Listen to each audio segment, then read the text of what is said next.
नमस्कार। आज हम प्रश्नोत्तर करने वाले हैं झारखंड बोर्ड क्लास 7। बुक का नाम है हमारी विरासत। चैप्टर 1 है मध्यकाल में भारत।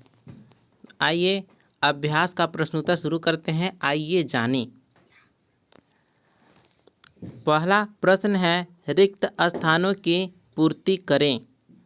पहला का क प्रश्न है कि अल इदरीसी एक क्या था? तो भूगोलवेत्ता था। अल इदरीसी एक भूगोलवेत्ता था।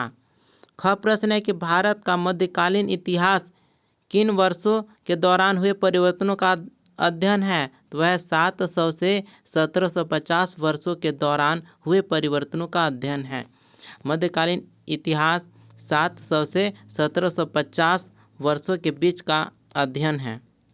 ग प्रश्न होगा कि नक्शा या मानचित्र बनाने वाले व्यक्ति को क्या कहते थे? तो उसे कहते हैं कार्टोग्राफर। नक्शा या मानचित्र बनाने वाले व्यक्ति को कार्टोग्राफर कहलाता है। घ प्रश्न होगा कि अरबों के सिंध विजय की जानकारी किस पुस्तक से मिलती है? तो चचनामा नामक पुस्तक से मिलती है। अंग प्रश्न होगा कि इतिहास की जानकारी के लिए किसी क्षेत्र विशेष के क्या जानना जरूरी है? तो पूरा लेखों यानी रिकॉर्ड्स तथा अभिलेखों यानी इंस्क्रिप्शंस को जानना जरूरी है। तो इसे नोट डाउन कर लीजिए। इसके बाद हम आते हैं दूसरे प्रश्न की ओर। प्रश्न है सही मिलान कीजिए। यहाँ पर एक साइड पुस्तक का नाम है और दूसरे साइड लेखक का नाम है। देखिए एक साइड पुस्तक का नाम और दूसरी साइड है लेखक का नाम। हमने मिलान कर दिया हूँ। देखिएगा क नंबर में है तहकीक ए हिंद पुस्तक के लेखक हैं अल बेरूनी। ख नंबर में तबकात ए नासरी पुस्तक के लेखक हैं मिनहाज उस सिराज। ग नंबर में ताज उल मासिर पुस्तक के लेखक हैं हसन निजामी। घ नंबर में मसनवी पुस्तक के लेखक हैं अमीर खुसरो। सही मिलान करने के बाद हम तीसरे प्रश्न की ओर आते हैं। प्रश्न है निम्न प्रश्नों के उत्तर लिखें। तीसरा का क प्रश्न होगा कि जियाउद्दीन बर्नी कौन था? तो क प्रश्न का उत्तर होगा जियाउद्दीन बर्नी एक प्रसिद्ध इतिहासकार था जिसने दिल्ली सल्तनत के शासनकाल का विस्तृत वर्णन किया। उसने तारीख ए फिरोजशाही नामक पुस्तक लिखी जिसमें तुगलक वंश के शासकों के शासनकाल की जानकारी मिलती है। अब हम ख नंबर प्रश्न की ओर आते हैं। प्रश्न है हिंदू धर्म ग्रंथ भगवत गीता क्या संदेश देती है? तो ख नंबर का आंसर होगा भगवत गीता कर्म योग, भक्ति योग और ज्ञान योग का संदेश देती है। इसमें कर्म करो, फल की चिंता मत करो का सिद्धांत दिया गया है। यह जीवन में धर्म, कर्तव्य और नैतिकता के महत्व को समझाने वाली एक महत्वपूर्ण पुस्तक है। इसके बाद ग नंबर प्रश्न की ओर आते हैं। प्रश्न है हिंदुस्तान शब्द का प्रयोग किन किन संदर्भों में होता रहा है? तो उत्तर होगा कि हिंदुस्तान शब्द का प्रयोग निम्न संदर्भों में होता रहा है। पहला पॉइंट होगा मध्यकाल में फारसी लेखकों ने हिंदुस्तान शब्द का प्रयोग भारत के भौगोलिक क्षेत्र के लिए किया। दूसरा नंबर है बाबर ने इसे गंगा यमुना के मैदान के लिए प्रयोग किया। तीसरा नंबर में है कि आधुनिक समय में हिंदुस्तान का प्रयोग पूरे भारतवर्ष के लिए किया जाता है। अब हम ख नंबर प्रश्न की ओर आते हैं। प्रश्न है मध्यकाल में कृषि में कौन सी नई तकनीक का इस्तेमाल किया जाने लगा? तो घ नंबर का आंसर होगा कि मध्यकाल में कृषि में निम्नलिखित नई तकनीकों का प्रयोग किया जाने लगा।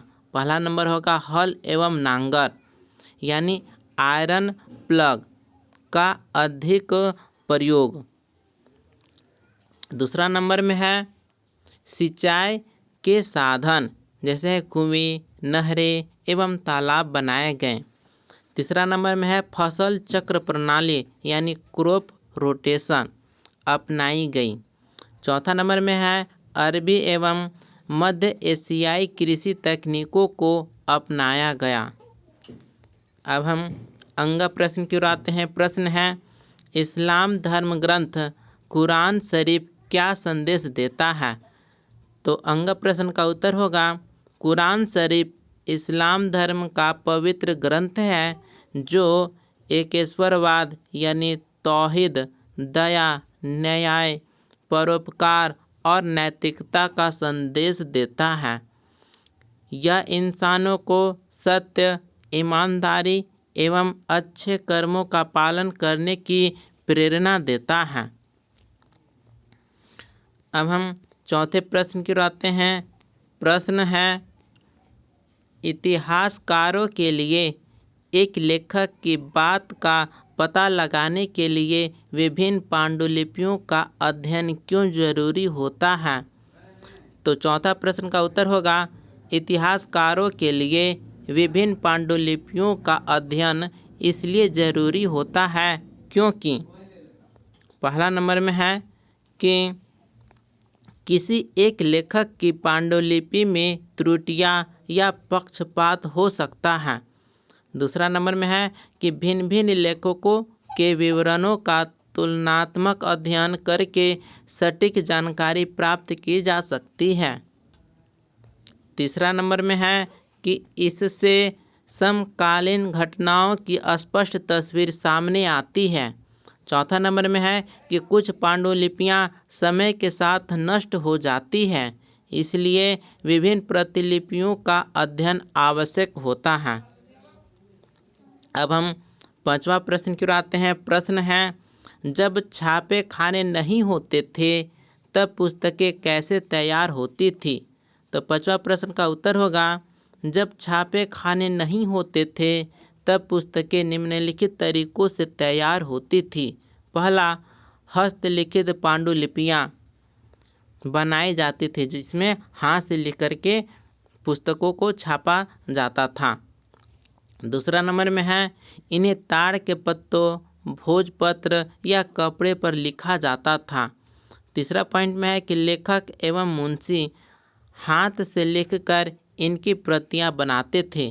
चौथा नंबर में है कि चित्रण एवं अलंकरण के लिए कुशल कारीगरों का सहयोग लिया जाता था।